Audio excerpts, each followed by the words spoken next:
আসসালামু আলাইকুম। আজকে আলোচনার বিষয় হবে একজন কামিল আল্লাহর ওলি এবং তার শিষ্য।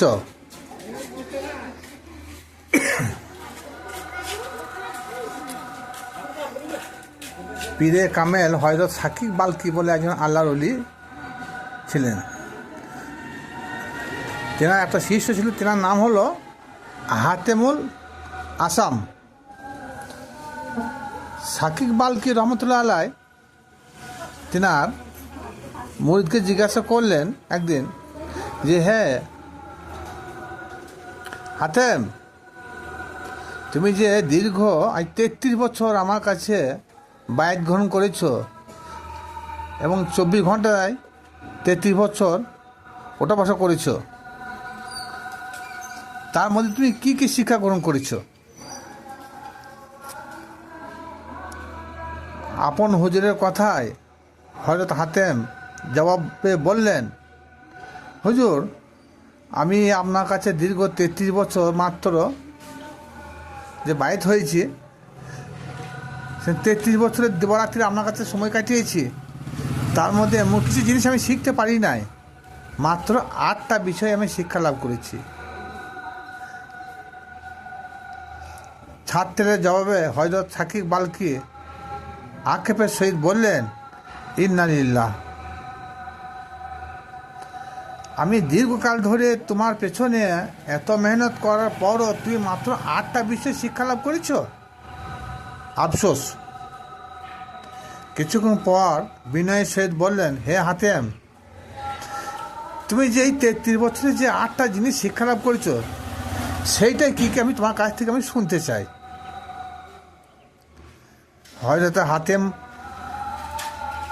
তিনি বললেন, দুনিয়ার প্রত্যেকটি মানুষ কোনো না কোনো একটা বিষয়ের প্রতি আগ্রহী। সূক্ষ্মভাবে বিচার করে দেখলাম, এই দুনিয়ার প্রতি মানুষ যতই আগ্রহী হোক না কেন, মানুষের মৃত্যুর পর সমস্ত কিছু তাকে ছেড়ে যেতেই হবে। একদিন মৃত্যুর পর কেউ তার সঙ্গে যাবে না। কিছু অংশ হয়তো মৃত্যু শয্যা পর্যন্ত থাকে, আর কিছু লোক হয়তো আমাকে কবরস্থান পর্যন্ত নিয়ে যাবে, তারপর আমাকে একা ছেড়ে দেওয়া হবে, আমার সঙ্গে কেউ থাকবে না। তারপর কবর থেকে হাসর পর্যন্ত কেউ সঙ্গেও থাকবে না, থাকবে একমাত্র আমার নেক আমল।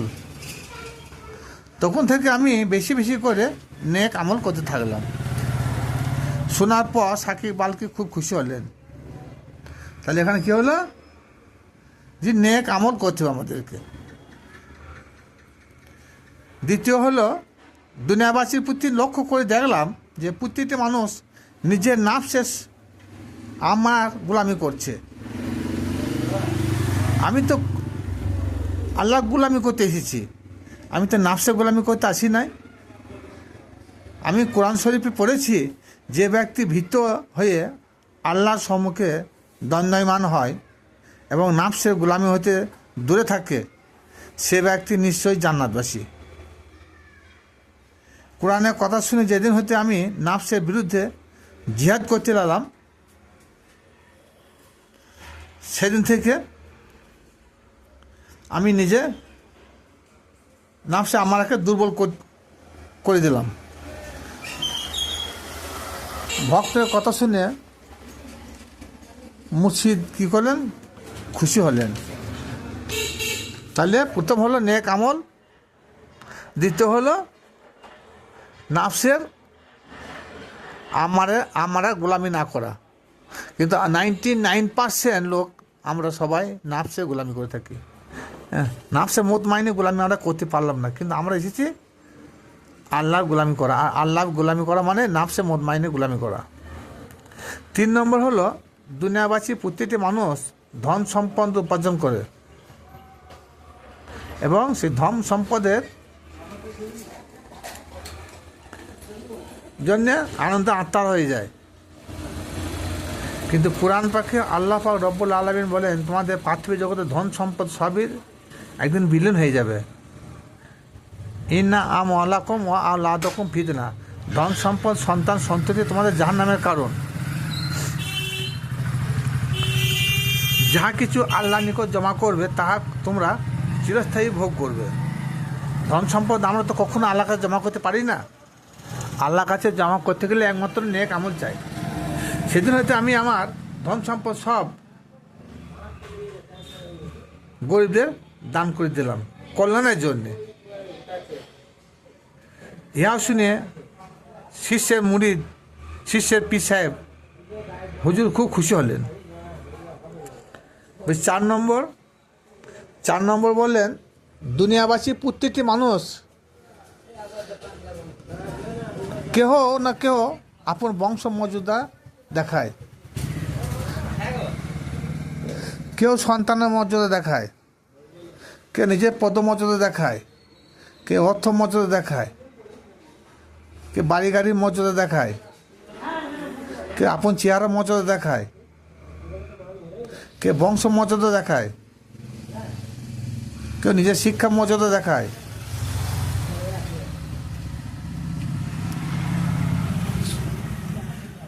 কিন্তু সন্তান সন্তদের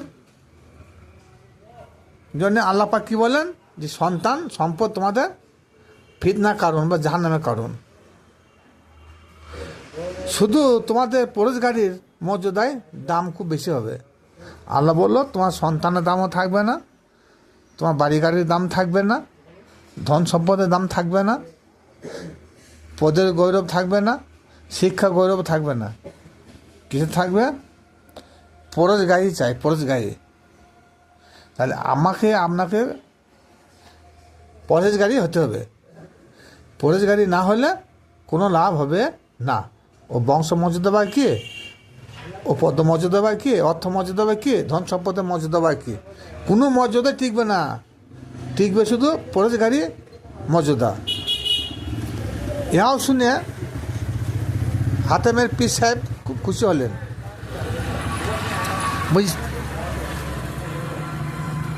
ওই 5 নম্বর বলতে হবে। ওই 5 নম্বর হলো, দুনিয়ার প্রতিটি মানুষ একে অন্যের হিংসায়, নিন্দায়, কুৎসায় লিপ্ত। কেউ কেউ আবার অন্যের ধন সম্পদের প্রতি লক্ষ্য করে হিংসা করে। কিন্তু যখন আমি জানতে পারলাম আল্লাহ বলেছেন আমি প্রত্যেকটা মানুষের ভাগ্য লিপি নির্ধারণ করে দিয়েছি, অযথা তোমরা তাদের প্রতি হিংসা নিন্দা করিও না, সেদিন হতে আমি আমার ভাগ্যের উপর নির্ধারণ করে চলাফেরা করতে থাকলাম।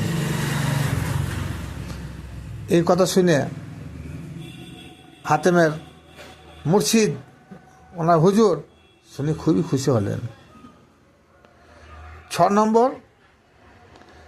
নম্বরে তিনি বলছেন, দুনিয়াবাসীর প্রতি আমি একটু লক্ষ্য করে দেখলাম যে এক মানুষ অপর এক মানুষের প্রতি শত্রুতা, হিংসার নিন্দা স্থাপন করে। কিন্তু যখন কোরআন শরীফের প্রতি লক্ষ্য করলাম, দেখা গেল আল্লাহ বলেন নিঃসন্দেহ তোমাদের প্রকাশ্য শত্রু একমাত্র শয়তান। তখন শয়তানকে বিতাড়িত করে দিলাম মন থেকে, আল্লাহর অনুগত স্বীকার করতে নিলাম। একথা শোনার পরও হযরত শাকির বালকি তিনার ভক্ত হাতেমের কথায় খুবই খুশি হলেন।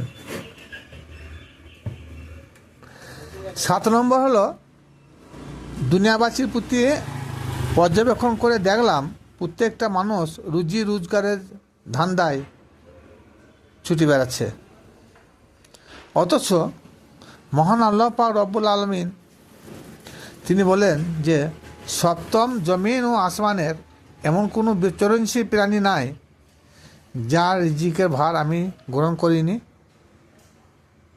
সেদিন হতে আমি আল্লাহর উপরে সম্পূর্ণ তাকুয়া করে দিন কাটাতে লাগলাম। 8 নম্বর হলো, দুনিয়ার প্রতিটি মানুষ একে অন্যের উপর ভরসা করে জীবন কাটায়। আল্লাহ বলেন তোমরা আমার উপর ভরসা করো, সর্ব অবস্থায় তোমাদের আমি সাহায্য করব। যখন এই কথাটা আমি কোরআন হতে শিক্ষা লাভ করলাম, সেদিন হতে আমি পার্থিব জগতে কাহার উপরে ভরসা করে আর জীবন কাটাইলাম না, শুধু আল্লাহর উপরে ভরসা করে থাকলাম। এই হুজুর আপনার কাছে এই 33 বছর আমি এই 8টা জিনিস শিক্ষা লাভ করেছি। কিন্তু বলা ভালো এইটুকুন, আমাদের যেসব পীর মুরিদের ব্যাপার আছে, সেই পীরের মুরিদের কর্তব্য কোরআন হাদিসের বেশি পড়াশোনা করার দরকার নাই। এই 8টা জিনিস যেটা বললাম, এই 8টা জিনিস যদি আমরা সঠিকভাবে হাতের মতন যদি আমরা মেনে নিতে পারি, তা নিশ্চয়ই পরকালে আমরা উন্নতি করতে পারবো।